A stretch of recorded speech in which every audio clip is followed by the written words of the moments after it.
దేవునికి స్తోత్రము. క్రీస్తునందు ప్రియ దేవుని బిడ్డలారా, గత రాత్రంతా దేవుడు కాపాడి రెండవ విశ్రాంతి దినం మండల కాలంలో రెండవ విశ్రాంతి దినంలోకి నడిపించి ఈ రీతిగా ఆయన స్తుతించుకున్న సమయం ఇచ్చినందుకు దేవునికి వందనాలు. కూడి వచ్చిన మీ అందరికీ యూట్యూబ్ ద్వారా వాక్యం వింటున్న బిడ్డలకు ప్రభు పేరిట శాలం సమాధానము కలుగును గాక. మీకు మీ కుటుంబాలన్నిటికీ సమాధానం కలుగును గాక.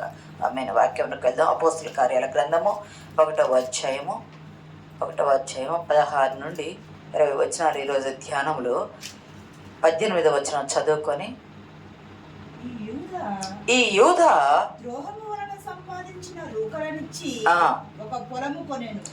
ఈ యూద ద్రోహము వలన సంపాదించిన రూకలనిచ్చి ఒక పొలము కొనెను. అతడు తలక్రిందులుగా పడి నడిమికి బ్రద్దలైనందున అతని పేగులన్నీ బయటికి వచ్చెను.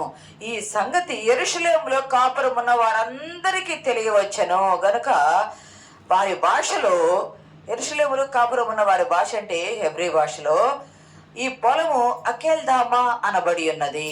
ఈ పొలము అకేల్దామా అనబడి ఉన్నది. ప్రియ సంగమా దేవుని బిడ్డలారా, దేవుడు మనకు సమయం ఇచ్చినందుకు వందనాలు. అకేల్దామా అంటే అర్థం ఏమిటి అంటే, అకేల్దామా అంటే రక్తభూమి అని అర్థం ఇచ్చారు. రక్తభూమి అని అర్థం ఇచ్చారు. ఇక్కడ గమనిస్తే ఈ పొలము ద్రోహము వలన సంపాదించిన రోకలను ఇచ్చి పొలము కొనెను. ఎవరు కొన్నారు? యూదా కొన్నట్టుంది. ఇక్కడ ఎవరు కొనెను అని ఇక్కడ ఇస్తే అంటే యూదా ద్రోహం వలన సంపాదించిన రోకలతో ఈ పొలము కొన్నాడని ఉంది. ఇక్కడ గమనించినట్లయితే యేసుక్రీస్తు ప్రభు వారికి 12 మంది శిష్యుల్లో ఇస్కరియోతు యూదా అనేవాడు, ఇస్కరియోతు యూదా అనేతను ఒక వ్యక్తి. గమనించండి, యేసు ప్రభు 12 మంది శిష్యులు 11 మంది గలిలయ ప్రాంతానికి సంబంధించిన వాళ్ళు. ఒక్కడు మాత్రమే యోదయ ప్రాంతానికి సంబంధించిన వాడు.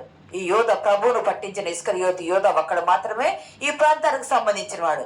ప్రియ సంగమా గమనించినట్లయితే యోధ అంటే స్తుతి అని అర్థం. చాలాసార్లు చెప్పుకున్నాం దైవస్థుతి. యోధ అంటే దైవస్థుతి అని అర్థం. ఇతడు ఎక్కడ వాడాయి అంటే కేరియోతు గ్రామస్తుడు. యెహోషువ కాలంలో కానీ, ఇర్మియా గ్రంథంలో కానీ, యెహోషువ గ్రంథంలో కానీ కేరియోతు అనే పట్టణాలను పట్టుకున్నారు వీళ్ళు. కేరియోతు అంటే యోధా గ్రామానికి చుట్టుపక్కల ఉండేటువంటి పట్టణాలు. కేరియోతు అంటే అర్థము పట్టణాలు లేదా కోటలు అని అర్థం. ఇర్మియా గ్రంథం ప్రకారం కోటలు, కేరియోతు అంటే పట్టణాలు అర్థం. ఇస్కరియోతు అంటే ఇతని ఇంటి పేరు. యోధా అనేదేమో ఇతని పేరు, కేరియోతు అనేదేమో ఇతని ఊరి పేరు, ఇస్కరియోతు అనేదేమో ఇతని ఇంటి పేరు. అసలు బైబిల్లో 14 మంది యోధాల దాకా ఉన్నారు. ఇతడు మాత్రం కేరియోతు వాడైనందున ఇస్కరియోతు యోధా అని ఇంటి పేరుతో సహా పిలవటము చెప్పబడింది.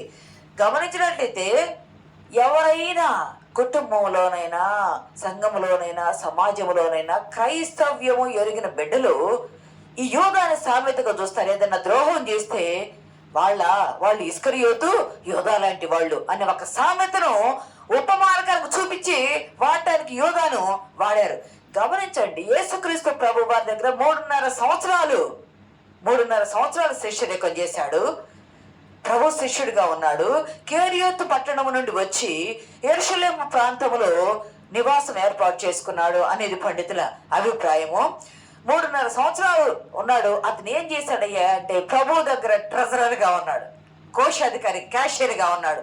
మనం గమనించినట్లయితే ఇతని దగ్గర డబ్బు సంచి ఉన్నది అనేది మన లేఖనాలు, మన అత్తర బుడ్డికి సంబంధించి చెప్పుకున్నాం. డబ్బు సంచి ఉన్నది.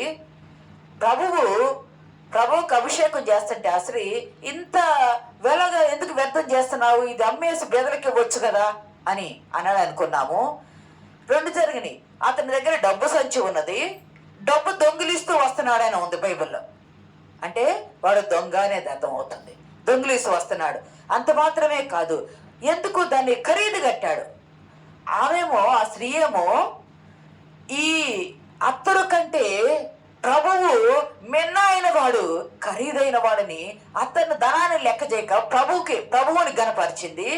ఇతనేమో ప్రభువు కంటే ధనమే ఘనమైందిగా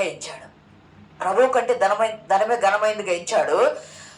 యేసుక్రీస్తు ప్రభు వాడు యోధా గురించి అంటాడు, ఈ మనుషుడు పుట్టకుండా ఉండిన ఎడల ఎంత మేలు. మార్కు 14:21 అంటాడు, ఈ మనుషుడు పుట్టకుండా ఉండిన ఎడల ఎంత మేలు. 1 తిమోతిలో అంటాడు కదా 6:10, ధనాపేక్ష ఏమైంది? సమస్త కీడులకు మూలము. ఈ ధనం దగ్గర ఉంది మంచిదే, నీకు అధికారం ఇచ్చినప్పుడు నువ్వు ఎంత నమ్మకంగా ఉండాలో. చిన్న దానిలో నమ్మకంగా లేకపోతే పెద్ద దానిలో నమ్మకత్వం ఎలా ఉంటది? మనుషులు ఎవరు చూడరు, కానీ చూసే దేవునికి కదా మనం లెక్క చెప్పాల్సింది. ఇక్కడ నమ్మకత్వం లేకుండా డబ్బు దొంగిలిస్తూ వచ్చాడు. ధనాపేక్ష సమస్తమైన కీళ్ళకు మూలము. గమనించినట్లయితే ఇతనికి ప్రభువు మీద కోపం రావడానికి కారణం ఏంటంటే, ఎందుకు వ్యర్థం చేస్తున్నావు అని ఆమెను తొందర పెడితే, ఆమెను తొందర పెట్టవద్దు అని ప్రభువు అక్కడ అతన్ని గద్దించగా లేకపోతే నివారింప చూశాడు. ఆ మాట కొంతమందిలో అన్నందుకు కోప్పడ్డాడు. ఇదే మాట సాతానా వెనక్కిపోని పేతురు అన్నాడు, కానీ పేతురు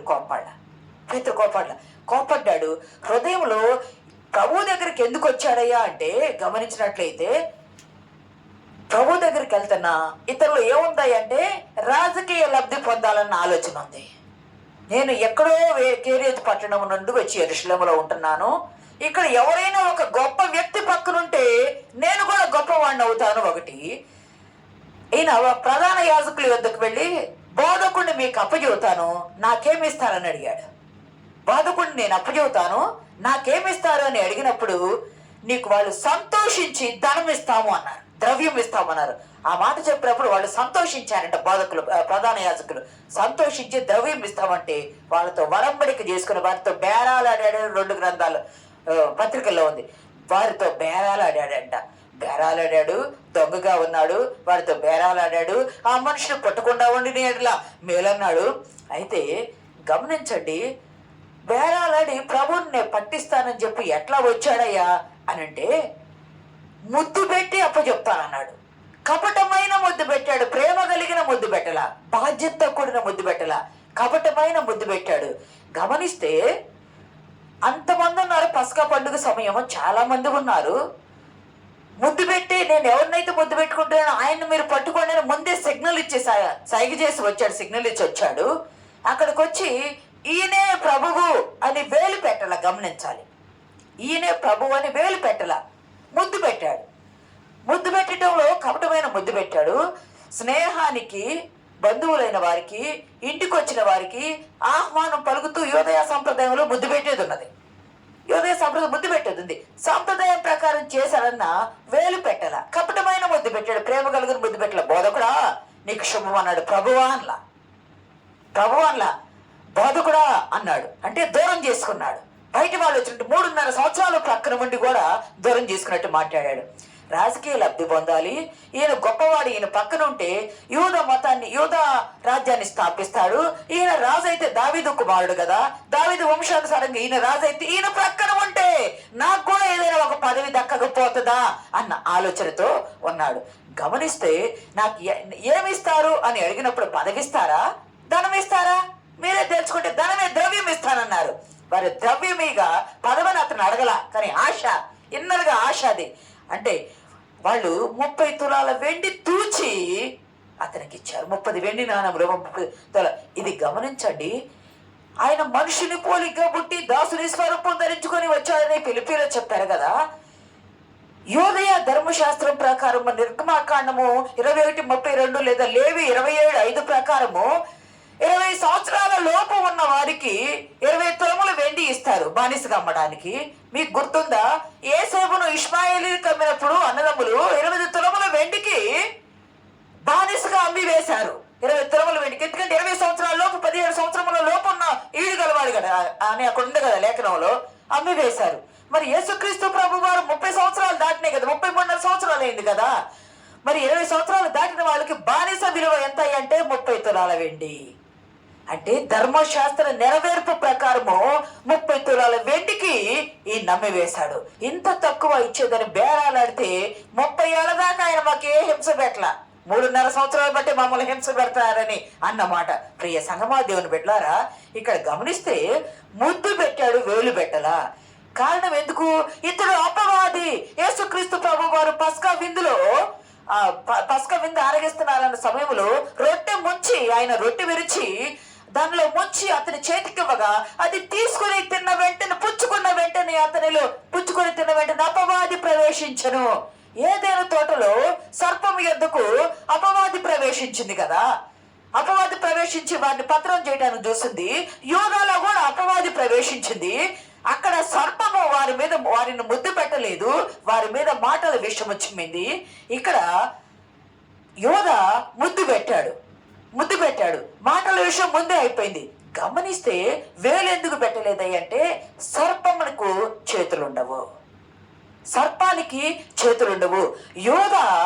యోధాలో సర్పము అపవాది ప్రవేశించింది కాబట్టి, అపవాది సర్పమైపోయాడు కాబట్టి అతను వేలు పెట్టలేకపోయాడు. సర్పపు తలంపుల అపవాది తలంపులు వచ్చినాయి కాబట్టి వేలు పెట్టలేకపోయాడు. ప్రియ సంగమా, బోధకుడా అని దూరం చేసుకున్నాడు. గమనిస్తే పండితుల అభిప్రాయం ప్రకారం ఇతను ప్రభువుని అప్పగించడంలో 2 అర్థాలు ఉన్నాయి.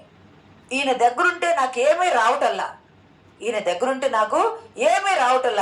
ధనము రావటల్లా, దొంగిలిస్తున్నాడని మన బైబిల్లోనే ఉంది.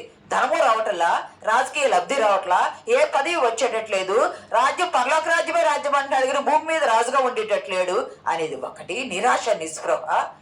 రెండవది ఏమిటయ్యా అంటే పండితుల అభిప్రాయం ప్రకారము యేసుక్రీస్తు ప్రభు వారిని చాలా మంది యూదులు వాళ్ళందరూ చాలా మంది చంపాలని కొండపేటి మీద వరకు తీసుకెళ్ళారని చాలా చోట్ల బైబిల్లో ఉంది. అక్కడ నుండి తప్పించుకొని ఆయన వెళ్ళి దాగి ఉండెను. సమయం రాలేదు కదా, దాగి ఉన్నాడు. ఇప్పుడు సమయం వచ్చింది, ఆయన తప్పించుకొని పోవాల్సిన అవసరం లేదు. పస్కా పండుగ సమయము ఆసన్నమైంది, సిలువ మరణ సమయం ఆసన్నమైంది కాబట్టి ఆయన తప్పించుకొని పోలేదు. నేను పట్టించాను, ప్రధాన యాజకుల దగ్గర నాకు మంచి పేరు వచ్చింది, నాకు ధనము వచ్చింది ఆర్థిక పరంగా, ఆయన పట్టిస్తే ఆయన తప్పించుకొని పోయాడు. మీరేమి చేయలేకపోయారు, నేనేమి చేయగలను, తప్పించుకోవడానికి ఆస్కారం ఉంటుందని అలాగూ కపటోపాయము చేత ఆలోచన చేశారు. కానీ యేసుక్రీస్తు ప్రభు వారు గమనించండి, యేసుక్రీస్తు ఇతను కానీ మనం గమనిస్తే యేసుక్రీస్తు ప్రభు వారి పక్కనే ఉన్నాడు యోధా. 3.5 సంవత్సరాలు ఉన్నాడు, పరలోకానికి దూరం అయిపోయాడు. ఏమి పోగొట్టుకున్నాడయ్యా అంటే అపొస్తలత్వాన్ని పోగొట్టుకున్నాడు, పరలోకానికి దూరం అయిపోయాడు. పేతురు అంటాడు కదా, ఈ పరిచర్య నుండి, ఈ అపొస్తలత్వము నుండి, పరిచర్య నుండి అతను తొలగిపోయాడు, అతనికి బదులు వేరే వాళ్ళని ఎన్నుకుందామని పేతురు అన్నాడు కదా. పరిచర్య నుండి తొలగిపోయాడు. ప్రియ సంగమా, దేవుని బిడ్డలారా గమనించండి, దగ్గర ఉండి దూరం అయిపోయాడు. మనిషి దగ్గర ఉన్నాడు, మనిషికి దూరం అయిపోయాడు, పరలోకానికి దూరం అయిపోయాడు. సిలువలో ఉన్న దొంగ ప్రభువునకు దూరంగా ఉన్నాడు. సిలువలో ఉన్న కొద్ది గంటల్లోనే ప్రభువుకు దగ్గరయ్యి ప్రభువుతో పాటు పరదేశకు వెళ్ళటానికి దేవుని చిత్తాన్ని పొందుకున్నాడు. ఎంత చెప్పండి కూడా దేవుని నామని మహిమపడదాం. ఎంత గొప్ప ధన్యత. మనం ప్రభువునకు దగ్గరగా ఉన్నామనుకుంటాము, కానీ మన మనసు, మన ఆత్మ, మన తలంపులు, మన చిత్తము ఆయనకి యోధావలే దూరం చేస్తానేమో. దూరంగా ఉన్నాము అని అనుకున్నాడు ఆ దొంగ, కానీ మనసు మార్చుకొని దేవునికి దగ్గరే, దేవునితో పాటు ప్రభువుతో పాటు పరదేశకు వెళ్ళారు. గమనిస్తే ఇక్కడ ఇది ఎక్కడుంది, అసలు కొమ్మరి పొలం ఎందుకు కొన్నాడు? అక్కడ వెళ్దామా అనుకున్నాం కదా. కొమ్మరి పొలమే ఎందుకు కొన్నాడు అంటే, ఒకటి ఇతను ప్రభువునకు అక్కడ ఉన్నటువంటి ఈయన నివసించే ప్రాంతానికి, లేదా ఇది ఎక్కడుందాయా కుమ్మరి పొలం అనేది, సిలోయం అనే కోనేరు లేదా హిన్నోము లోయకు దగ్గరగా ఉన్నది అని అన్నారు. సిలోయం అనే కోనేటికి, హిన్నోయం అనే లోయకు ఈ పొలము దగ్గరగా ఉంది. ఎందుకంటే యూదా ఎక్కడో కేరియతు దూర ప్రాంతం నుండి వచ్చి యెరూషలేములో నివాసం చేస్తూ అక్కడ కూడా నేను సంపాదించుకొని స్థిరపడాలని ఆశ కలిగాడు. ఆశ కలిగితే మంచిదే, నీ స్వార్థితంతో సంపాదించుకుంటే మంచిదే. ప్రభువు ఏమంటాడు, పేతురులు మత్తయి సువార్తలో 19 చూడవలసిన లేదు, కానీ పేతురు ఏమంటాడయ్యా, మేము అన్నిటినీ విడిచి నీ వద్దకు వచ్చాము, వచ్చామయ్యా. మరి మేము మాకేమిటంటే, నా నిమిత్తము మీరు తల్లినైనా తండ్రినైనా, మీరు భూములైనా ఇళ్ళనైనా పిల్లలనైనా ఏమి విడిచిపెట్టినా మీకు మొత్తం ఇహమందు పరమందు నేను ఇస్తాను మీకని ప్రభువు చెప్పాడు కదా. నువ్వు విడిచి వచ్చావు కదా, విడిచి వచ్చినప్పుడు నాకేమి ఇస్తారని నువ్వు లబ్ధి కొరకు ఎలాగ ఆలోచన చేశావు? అది తప్పు కదా. అంటే నీ నిర్ణయంలో తప్పుడు నిర్ణయం ఉంది. అయితే గమనించండి, ఎందుకు దొంగిలిస్తూ వచ్చాడయ్యా డబ్బు సంచిలో అంటే, ఈ డబ్బు సంచిలో అభిప్రాయం ప్రకారం దొంగిలిస్తూ వచ్చిన పొలము, కుమ్మరి దగ్గర పొలము కొన్నాడంట ముందే. పేతురు చెప్పిన అపొస్తలుల కార్యాల ప్రకారము కుమ్మరి పొలము కొన్నాడు. పొలము కొనుక్కునేను అతను, చదవా మాట, ద్రోహము చేసిన ధనముతో పొలము, ద్రోహము చేసిన ధనముతో, ద్రోహం చేసిన ఇచ్చి ఒక పొలము కొనుక్కున్నాడు. అంటే పేతురు శిష్యుల అభిప్రాయం ప్రకారం ఇతనే ముందే పొలము కొనుక్కున్నాడు. పండితుల అభిప్రాయం ప్రకారం పొలం కొనుక్కున్నాడు. ఇంకా కొంచెం డబ్బు కట్టాల్సింది. ఆయన అప్పచెప్తానని చెప్పి ప్రధాన యాజకుల యొద్ద 30 వెండి నాణాలు పొందుకున్నప్పుడు అది తీసుకున్నాడు. కానీ ప్రభువు విడుదలవుతాడు, ఆయన దొరకడు, వెళ్ళిపోతాడు. నేను మిగిలింది కట్టుకోవచ్చు అనుకున్నాడు. ప్రభువు దొరికి పట్టబడేటప్పటికి ఆయనకి సిలువ కొరడాలతో కొట్టారు, అవమానపరిచారు, అంతా చూశాడు. ఆయన పట్టబడి సిలువకు వేయబడాలి అన్నప్పుడు యోధా హృదయంలో పశ్చాత్తాపం కలిగింది. గమనించండి, పశ్చాత్తాపం కలిగింది కానీ ప్రభువు ఎద్దుకు వచ్చి పాప క్షమాపణ పొందల. నేను అయ్యో నిరపరాధి రక్తాన్ని నేను పట్టించాను, ఆయన నిరపరాధి నీతిమంతుడు, నేను తప్పు చేశాను అని చెప్పి ప్రధాన యాజకుల ఎద్దుకు వెళ్ళి, దేవాలయం ఎద్దుకు వెళ్ళి ఆ ధనాన్ని ఇవ్వబోతే వారు తీసుకోరా, వాడితో మాకు కావాల్సింది మేము చేశాను, నువ్వేం కావాలి నువ్వు చేసుకుంటే ఆ డబ్బులు దేవాలయంలో పారవేసి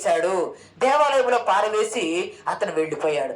దేవాలయంలో పారవేసి ఇంటికి వెళ్ళిపోయాడు. ఉంది ప్రియ సంగమా, దేవాలయంలో పారవేసిన డబ్బులు ఈ యాజకులు, ప్రధాన యాజకులు వాటిని తీసుకొని కొమ్మరి పొలానికి ఇచ్చారు. దేవాలయంలో ఉన్నటువంటి కొమ్మరి పొలానికి ఇచ్చారు. గమనించినట్లయితే కొమ్మరి పొలం కొనటంలో అర్థం ఏమిటంటే ఆ కుమ్మరి పొలం బేరానికి పెట్టాడు. రెండవది, ఆ కుమ్మరి పొలం ముందే యోధ కొని ఉన్నాడు, ఇంకా కొంత పైకం మాత్రమే కట్టవలసి ఉంది. ఆ మిగిలిన పైకము విచారణ చేసి ఆ డబ్బు ఆ కుమ్మరికి ఇచ్చివేశారు. అది యోధా పేరును మాత్రం కొన్నారు. ఎందుకు యోధా పేరును కొన్నారయ్యా అంటే అది అతనిదే, అతను కొనుక్కోవాలని అనుకున్నాడు. కానీ అతను కొనుక్కోవాలని మిగిలిన డబ్బులు ఈ డబ్బులు ఇచ్చేశాడు. బాగా అంటే 6 నెలల సంపాదన, 30 తులాల వెండి అంటే 30 తులాలు లేదా 30 వెండి నాణాలు అంటే బానిస బెల్ల ఒకటి, 6 నెలల సంపాదన అంట. ఒక వ్యక్తి యొక్క 6 నెలల సంపాదన. ప్రియ సంగమ దేవుని బిడ్డలారా, ఆ డబ్బులు ఇచ్చాక అతని పేరున యోధా పేరున ఇస్కరియోతు యోధా పేర ప్రధాన యాజకులు ఆ పొలము కొని ఎందుకయ్యా ఇది దేవాలయంలో ఉన్న కానుక పెట్టెలో వేయడానికి వీల్లేదు. ఎందుకయ్యా అంటే ఇది రక్తము వెలకట్టిందనమాట, అది వీల్లేదు. కాబట్టి దాన్ని ఏం చేయాలి అంటే పొలం కొని కుమ్మరి పొలం కొనాలా. దానిలో ఏమి చేయాలి అంటే బీదలను, పరదేశులను బాధ పెట్టడానికి. యేసుక్రీస్తు ప్రభు వారు ఎప్పుడు అంటాడు కదా, ధర్మశాస్త్రంలో కూడా అంటారు కదా, తల్లి లేని వారినైనా, తండ్రి లేని వారినైనా, లేదా బీదలనైనా, పరదేశులను, తండ్రి లేని వారిని, పరదేశులను, విధవరాలను ఆదరించాలి అనే మాట ఉంది. అంటే ట్రిపార్టిలేటివ్ ఫార్ములా అంటారు. అంటే వీళ్ళని జాగ్రత్తగా గమనించాలి అని ఉన్నది కదా. ఈ పరదేశులు వేరే దేశం నుండి వస్తారు, వారికి ఎక్కడ పెట్టుకోవడానికి సమాధి కూడా ఉండదు. కాబట్టి ప్రభువు తాను వెళుతూ తనకు వెలకట్టిన ధనము పరదేశులను పాతి పెట్టడానికి ఆ భూమి కొంటమైంది. యోధా పేరున ఆ భూమి కొంటమైంది. ఒకటి, పరదేశులను, బీదలను పాతి పెట్టడానికి ఆ పొలం కొన్నారు. గమనిస్తే ప్రవచన నెరవేర్పు జకర్యా గ్రంథం 11వ అధ్యాయం 12-13 వచనాల్లో నా కూలికై, జకర్యా గ్రంథం 11వ అధ్యాయము 12-13 వచనాలు చదవండి. మీకు అనుకూలమైన ఎడల నా కూలి నాకు ఇడి,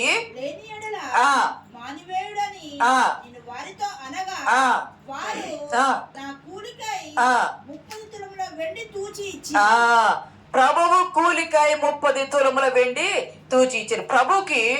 ప్రభువు వెల 30 తులాలు అన్నారు.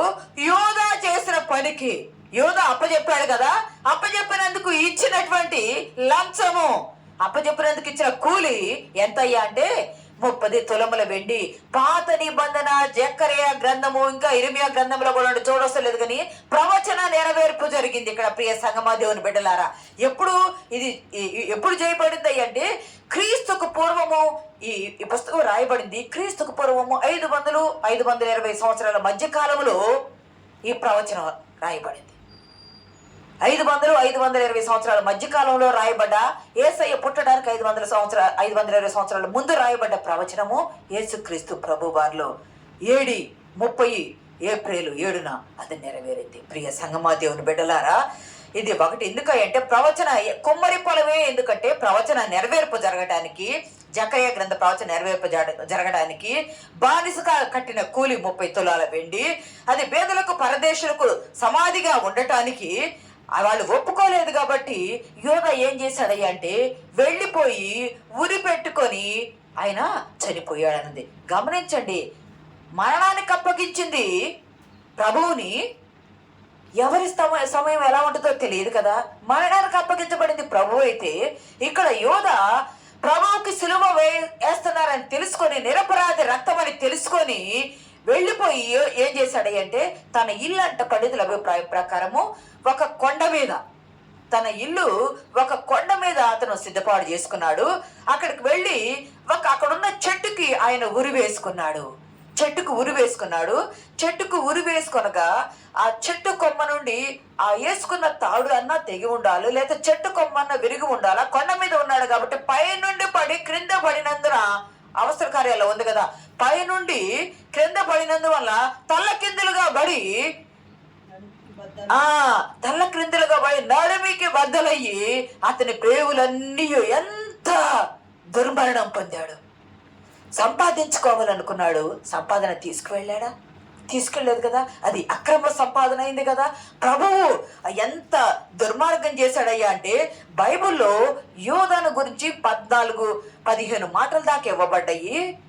ఒక్క మాట కూడా పాజిటివ్గా లేదు యోధ మీద. ఒక్క మాట కూడా మంచివాడు యోధ అనే మాట ఎక్కడా లేదు. పశ్చాత్తాపడ్డాడు అనే మాట ఉంది, కానీ పేతురు పశ్చాత్తాపడి సంతాపపడి వెళ్ళి బయటికి వెళ్ళి వేడ్చి ప్రభు దగ్గర క్షమాపణ వేడుకున్నాడు. కానీ ఈ యోధ ప్రభు ఎద్దుగా క్షమాపణ వేడుకోలా, పశ్చాత్తాపడ్డాడు. నీ వ్యక్తిగతంగా పశ్చాత్తాపడ్డం వేరు, దేవుని యొద్ద నువ్వు క్షమాపణ వేడుకోవటము వేరు. దేవుని యొద్ద క్షమాపణ వేడుకోలేదు. అంతకు ముందే భూమి కొన్నాడు కాబట్టి అతని పేరాన్ని స్థిరపరిచి ఆ పొలాన్ని ఏం చేశారయ్య అంటే అతని పేరు కింద ఉంచి యోధ పేరున ఈ పొలం అకెల్దామా రక్త భూమి. గమనించండి, పరదేశులను పెట్టడానికని కొంటే మొట్టమొదటి సమాధి యోధాదే పెట్టడమైంది. అక్కడ మొట్టమొదటి సమాధి యోధాదే ఆ భూమిలో పెట్టడమైంది. ప్రియ సంగమా, అది ఏమిటంటే అంటే కొమ్మరి పొలం అంటే మనం ఆత్మీయంగా కానీ మనం తీసుకున్నట్లయితే గమనిస్తే, ఆత్మీయంగా కొమ్మరి ఏం చేస్తాడు, మట్టిని తవ్వి మట్టిని రాశిగా పోసి దానిలో నీళ్లు పోసి దానిలో ఉన్న చెత్త కానీ అక్కడ రాళ్ళు రప్పలు కానీ అన్ని తీసివేసి నీళ్లు పోసి నానిన తరువాత బాగా దాన్ని జిగటమన్ను వచ్చే వరకు తొక్కిన ఆ మట్టిని ముద్ద చేసి సారె మీద పెట్టి మంచి పాత్రగా మలుస్తాడు. ఎవరికి? తన కొరకే మలుచుకుంటాడా? కాదు, ఇతరులకు ఉపయోగపడేటట్టు మలుస్తాడు. ప్రభువు కూడా పరమ కుమారి, దేవుడు కూడా పరమ కుమారి. మనము మట్టి నుండి తీయబడ్డాము. మనల్ని మంచి మట్టిగా చేసి మనలో ఉన్న కల్మషాలన్నీ తొలగించి ఆయన మంచి జగట మట్టిగా చేసి సార మీద పెట్టి పాత్రను చేసి నీవు నాకు పనికి రావాలా, నీకు పనికి రావాలా, ఇతరులకు పనికి రావాలా అని పిలిపిలో ఉంటుంది కదా. నీవు నీ పనే కాదు ఇతరుల పని చూడాలా, ఇతరుల పనే కాదు దేవుని పని కూడా చూడాలని ఉంటుంది కదా. అంటే నువ్వు దేవునికి పనికి రావాలా, నీవు పనికి రావాలా, ఇతరులకు పనికి రావాలని మంచి పాత్రగా చేస్తే ఆ చేసిన పాత్రను ఎండబెట్టి దాన్ని కాలుస్తాడు. గమనించండి, ఏదైనా కాల్చబడితే అగ్ని చేత కాల్చబడితే శుద్ధీకరించబడుతుంది. యాకోబు పత్రిక ప్రకారం ఏదైనా కాల్చబడితే ఏమైందంటే శుద్ధీకరించబడింది. ఈ కుమ్మరి పొలము మట్టి చేసి కాల్చబడితే గమనించండి, ఈ భూమి మన్ను పొలము లేదా ఈ భూమి అనేది శపించబడింది. ఆది కాండంలో మీకు గుర్తుందా, మొన్న కూడా చెప్పాను. భూమి శపించబడింది ఆదాము అవ్వలను బట్టి. ఆదాము అవ్వలు శపించబడలా, సర్పము శపించబడింది, భూమి శపించబడింది. శపించబడిన భూమి కుమ్మరి అయితేనే దాన్ని తవ్వి కాల్చి శుద్ధి చేయగలడు. పరమ కుమ్మరి మనల్ని కూడా తనకు ఇష్టం వచ్చిన పాత్రగా మలచి తన కొరకు వాడబడాలని శుద్ధి చేస్తే, యోధా గాని తన అంతరంగంలో ప్రభువు ఎడల కపట ముద్దు పెట్టాడు. చూసారా, కపట ముద్దు. ఆయన ఈ యోధ ఏదోనని మనం ఏమి నేర్చుకోవాలి అంటే, యోధ దొంగ, యోధ ధనాశపరుడు, యోధ దగాకోరు, యోధ నమ్మక ద్రోహి లేదా స్వామి ద్రోహి, గురుద్రోహి అంటారు కదా, గురుద్రోహి. యోధ కపటి, యోధ నయవంచుకుడు, యోధ దుర్మార్గుడు, యోధ అపొస్తలత్వమును పోగొట్టుకున్న పాపాత్ముడు. ఎన్ని మాటలున్న యోధ గురించి. అటువంటి వాడు 3.5 సంవత్సరాలు ప్రభు ప్రక్కన ఉన్నాడే కానీ మార్పు లేకుండా జీవించాడు. ప్రియ సంగమా, పరమ కుమ్మరైన యేసుక్రీస్తు ప్రభు వారు కూడా మట్టి ఘటాలైన మనల్ని మహిమ ఘటాలుగా మార్చాలని చూశాడు. యోధావళి మహిమ ఘటముగా ఉండకుండా ఈ మట్టి ఘటములు ఇవన్నీ యోధాకు సంబంధించిన అన్నీ మనం లోన రాసుకుంటే, గమనించండి, జమ్ము పెట్టి చేసింది కదా ఎవరు? మోషే తల్లి. లోపల బయట దానికి కీలు రాసింది ఆమె. అంటే లోపలికి నీరు రాకుండా, బయట నుండి నీరు రాకుండా, లోపల నీటితో నిండకుండా, లోపల బయట కీలు రాయటం అంటే భద్రపరచటం. మన హృదయం అనే పాత్రలో కూడా లోపల చేదు వేర్లు మరవకూడదు, బయట నుండి చేదు వేర్లు రాకూడదు. లోపల చేదు వేర్లు మరవకూడదు, బయట నుండి కూడా చేదు వేర్లు రాకూడదు. అలాగొస్తే యూదాలో అపవాది ముక్క పుచ్చుకున్న వెంటనే అపవాది జ్వరబడింది కదా, అపవాది జ్వరబడి అతన్ని పతనం చేసింది, అతని మరణానికి అప్పగించి, ప్రభువుని అప్పగించి నేను ధనం సంపాదించుకోవాలనుకున్నాడు.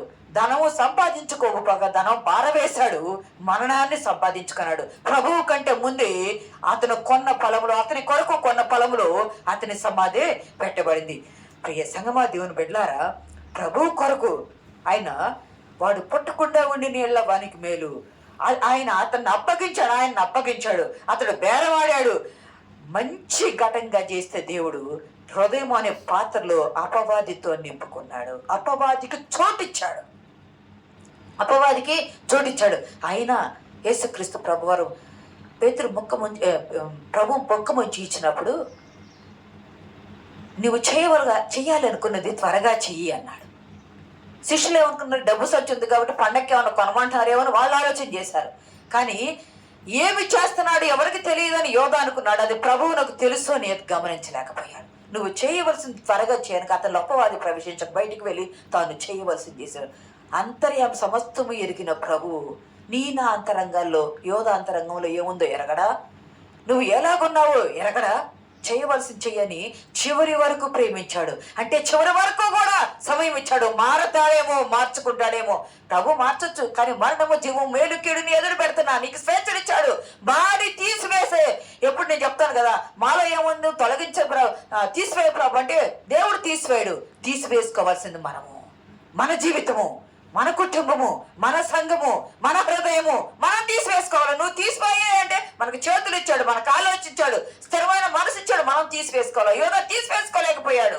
సాతాను అపవాది వెంబడించింది. ప్రియ సంగమా, ఇలా వెంబడించిన, ఇందాక చెప్పాం కదా, 3.5 సంవత్సరాల నుండి ఏమి దూరం చేసుకున్నాడయ్యా అనంటే, మొట్టమొదట మత్తయి సువార్త 19:28 ఫాస్ట్గా చదవండి.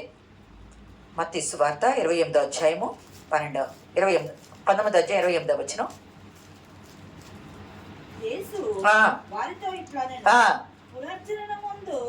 యేసు వారితో ఇట్లా పునర్జననమందు మనుష్య కుమారుడు తన మహిమగల సింహాసనం మీద ఆసీనుడైనప్పుడు నన్ను వెంబడించిన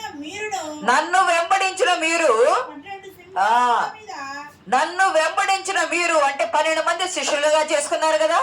పరలోకమందు మీకు 12 సింహాసనాలు ఉంటాయి. ఆ 12 సింహాసనాల మీద యోధా కూడా కూర్చునేవాడు.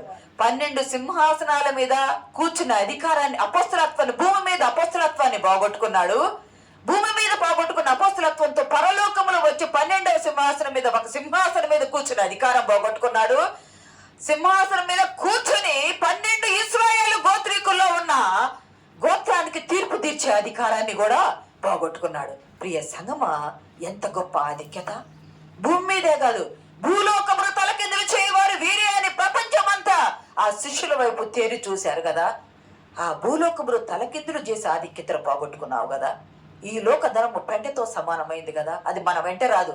యోబుకు అంత ఉంది కదా, తీసుకెళ్లాడా? ఈ లోకములో ఎంతో మంది కోటాను కోట్లు సంపాదించిన వాళ్ళు ఎవరు, ఉన్నవారు లేవారు, ఎవరైనా మరణం అందరికి వస్తే ఎవరు తీసుకువెళ్ళలేవు కదా. ఈ లోకములో నీవు నేను ఎలాగ జీవిస్తున్నామో, ఆయన దగ్గరకు వెళ్తే ఆయన నాకేమిచ్చాడంటే, ఆయన నీకు ఆత్మనిచ్చాడు, ఆయన నీకు అపోస్తలత్వం ఇచ్చాడు, ఆయన నీకు శిష్యునికం ఇచ్చాడు, ఆయన నిన్ను శిష్యునిగా చేసుకున్నాడు. నీవు మారుతావని అంతవరకు సహించాడు. అయినా నీలో మార్పు లేదు. మార్పు లేకపోతే మరణం వెంటబడింది. నీ పని వల్ల మార్పు లేకపోతే మరణం వెంటబడింది. యేసుక్రీస్తు కంటే ముందుగా వెళ్ళి తానే ఉరి పెట్టుకొని ఉరి తెగి పైనుండి పడి నడుమికి బ్రద్దలై పేగులు బయటికి వచ్చి చనిపడి ఎంత దుర్మరణం పొందాడు. తాను కొన్న పొలములో తానే మొదటి సమాధి అయ్యాడు. తాను కొన్న పొలము తానే మొదటి సమాధి. ఈ యూదా ద్వారా దేవుడు ఈరోజు మనతో మాట్లాడుతున్నాడు. మీకు అంతవరకు సమయం ఇస్తున్నాను. మీ హృదయాలను మార్చుకుంటున్నారా?